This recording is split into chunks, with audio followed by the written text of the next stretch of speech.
Hello chess lovers, Surin here, and I have another interesting game for you played by Mikhail Tal. His opponent is Artur Darznieks, and the game was played in 1952 in Latvia.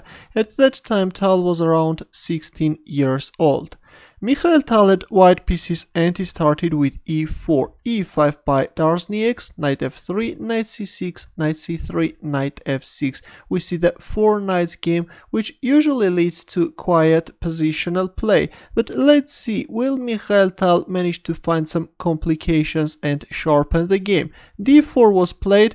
Mikhail Tal is choosing the Scotch variation, which can also arise from the Scotch game. Usually black is responding with e takes d4 and then is playing bishop b4, but in the game after d4 we see d6, bishop b5, already there are some d5 threats and e takes d4 was played, knight takes d4, bishop d7, we see the exchange on c6 square, queen f3 and bishop g4, queen g3. The pawn is no longer protected and black responded with c5, knight f5, bishop takes f5, e takes f5. Now black has some problems with developing the bishop because the queen is keeping under attack the pawn on g7. Queen d7 was played, black queen is attacking the pawn on f5, but Mikhail Tal responded with bishop g5. Yes, he's going for some complications.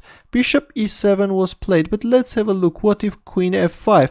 Then white can castle queenside, and if black also dares to castle queenside, then white can capture on f6.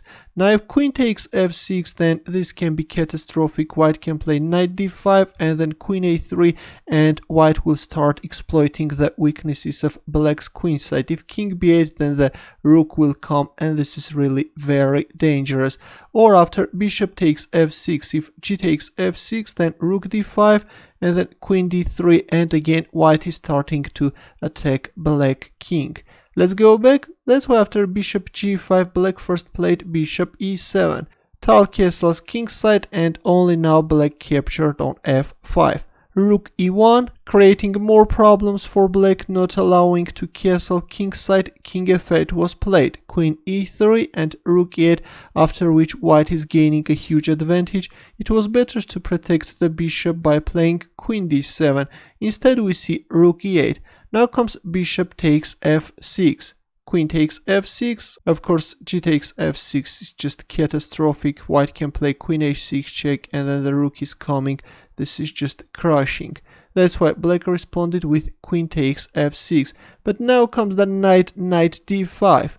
Both attacking the queen, intensifying the pressure, also attacking the pawn on c7. Queen d4 was played, black is offering an exchange of queens, but of course Tal will never go for it. Queen f3, c6, well, bishop d8 could have been better, though after the exchange on e8 square, white can go for this beautiful knight takes c7 sacrifice. If bishop takes c7, then queen c6 check. If king d8, then queen a8 is coming. That's why after queen f3 black played c6. Here comes knight c7, the rook is under attack, and after rook c8 here comes knight e6 check and black resigned. White is forking the king and the queen, using the fact that the pawn on f7 is pinned and it's over. Black is losing his queen and that's going to be winning for white. Though we didn't see mind-blowing sacrifices in this game, but again, this was a very instructive game how Mikhail Tal, with a simple pawn sacrifice, managed to organize a quick attack, targeted black's king which was stuck in the center of the board, and finally made his opponent resign. Thanks for watching. Here are more suggestions for you, and for more games don't forget to subscribe to my channel. Good luck.